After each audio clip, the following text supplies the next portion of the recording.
Welcome to Democracy Now!, democracynow.org, the War and Peace Report. I'm Amy Goodman. Israel's renewed all-out killing of Palestinians in Gaza is continuing into its second week, with at least 23 people dead before dawn today, including 7 children. On Monday, an Israeli strike on Beit Lahia killed the noted Al Jazeera journalist Hossam Shabat. This is Shabat's colleague, Mahmoud Abu Salameh. We heard the sound of the explosion near the Indonesian hospital. We rushed immediately at the moment of targeting. At the moment we heard the sound of this explosion, we headed to the place and saw the targeting of our colleague, journalist Hossam Shabat. We were shocked by the scene. This is our colleague Hossam's car, and this is his blood. A statement by Hossam Shabat's team posted after his killing Monday reads in part, quote, "For the past 18 months, I've dedicated every moment of my life to my people. I documented the horrors in northern Gaza minute by minute, determined to show the world the truth they tried to bury," unquote. Shabat added, "I ask you now, do not stop speaking about Gaza. Do not let the world look away. Keep fighting. Keep telling our stories until Palestine is free." Later in the broadcast, we'll speak to another of Hossam Shabat's colleagues, DropSite news editor Sharif Abdel-Quddus. He'll join us in studio. Separately on Monday, another journalist, Palestine Today correspondent Mohammed Mansour, was killed in an airstrike north of Khan Yunis.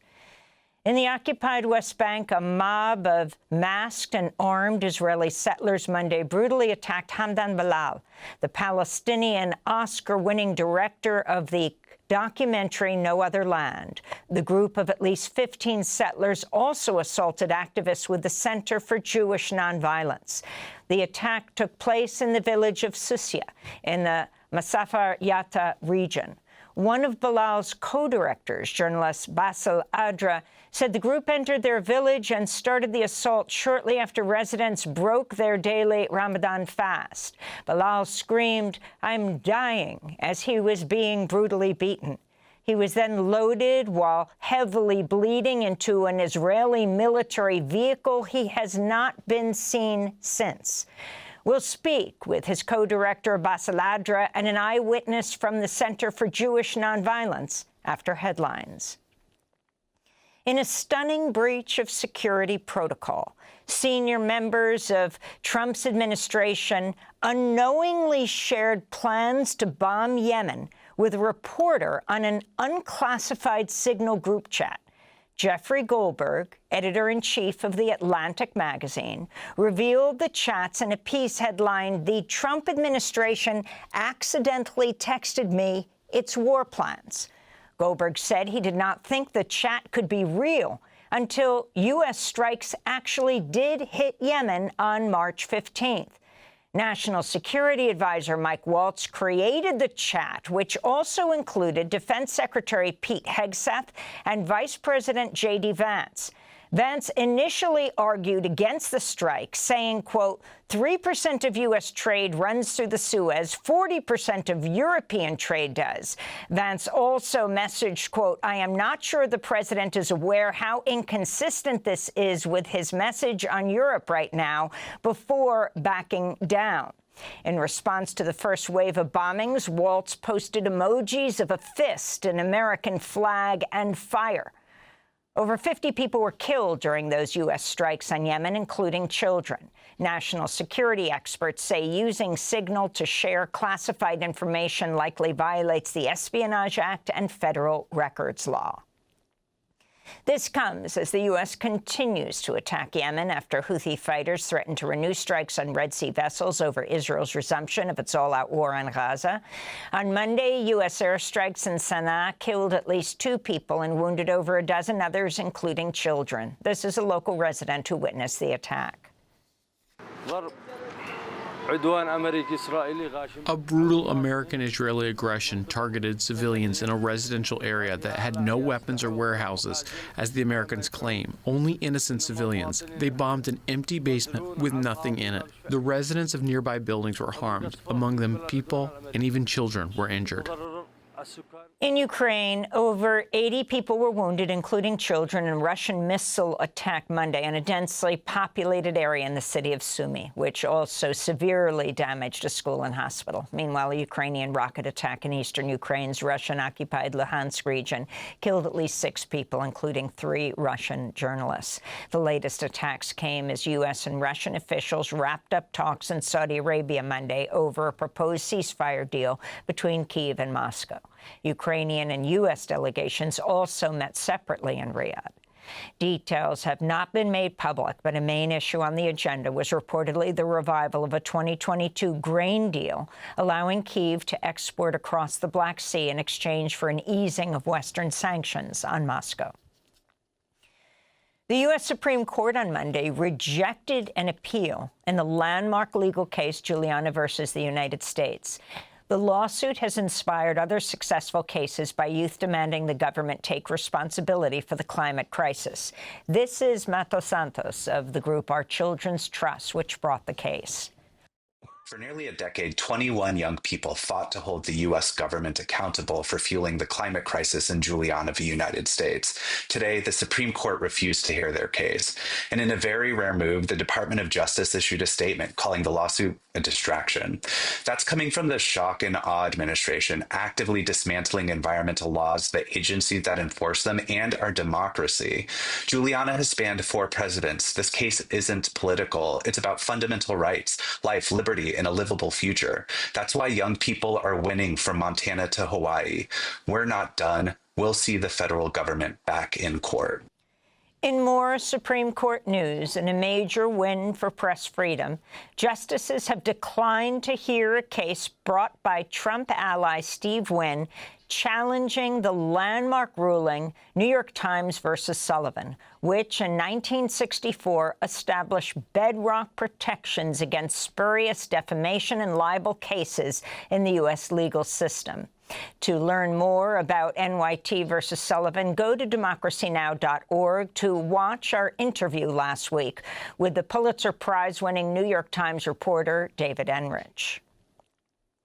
The Supreme Court on Monday also heard arguments in a key voting rights case in Louisiana, which could have a major impact on the future of the already weakened Voting Rights Act. The case centers on whether Louisiana's new congressional map, which created a second majority black district, is unconstitutional. 1/3 of Louisiana's population is black. Last year, using the newly drawn maps, voters elected Cleo Fields, a black Democrat, to represent the district, sending 2 Democrats from Louisiana to the House for the first time in a decade. President Trump threatened Monday to impose 25% tariffs on any country that imports oil or gas from Venezuela. Trump claimed the move was in retaliation for Venezuela, quote, purposefully and deceitfully sending criminals and gang members to the U.S. Also on Monday, the Treasury Department extended Chevron's oil production in Venezuela until late May. This comes as Trump appeared to retreat from his widely touted threats to impose sweeping tariffs across multiple industries starting April 2nd. He told reporters, quote, I may give a lot of countries breaks. U.S. Postmaster General Louis DeJoy resigned from his post on Monday. DeJoy, who has been head of USPS since 2020 in Trump's first term, had recently signed a deal with DOJ to help gut the Postal Service, with plans to cut 10,000 workers and billions of dollars from its budget. Unionized postal workers have been out protesting amidst reports Trump is attempting to privatize the U.S. Postal Service. A federal judge has kept in place a ruling that bars the Trump administration from using the Alien Enemies Act to summarily expel Venezuelan immigrants accused without evidence of being members of the Tren de Aragua gang. Judge James Boasberg said the order should allow the immigrants to fight the accusations in court. In related news, Venezuela has announced it will resume accepting U.S. deportation flights amidst mounting concerns of human rights violations after Trump officials expelled hundreds of Venezuelans to El Salvador's maximum security mega prison without due process. Venezuela's National Assembly President, Jorge Rodriguez Gomez, said, quote, "Migrating is not a crime, and we will not rest until we accomplish the return of all who need it, until we rescue our brothers who are kidnapped in El Salvador," unquote. Venezuelan immigrants have described harrowing conditions while in U.S. custody. We have experienced many psychological, emotional, and physical traumas, mistreatment in the conditions in which we were held in the facilities, how we were transferred, and how we were treated in terms of health. They violated our rights. Many of those here were physically assaulted. And a 21-year-old Columbia University student Monday filed a lawsuit against the Trump administration, which is seeking to deport her for participating in Palestinian rights protests on campus.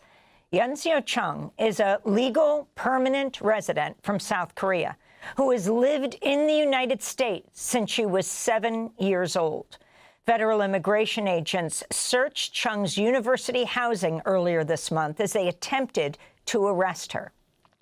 The Trump administration is targeting Chung under a rarely used provision of the Immigration and Nationality Act of 1952, which gives the Secretary of State authority to begin deportation proceedings against any non-citizen deemed a threat to U.S. foreign policy interests, even permanent legal residents like Chung and Mahmoud Khalil, who was detained by federal agents from his Columbia housing earlier this month.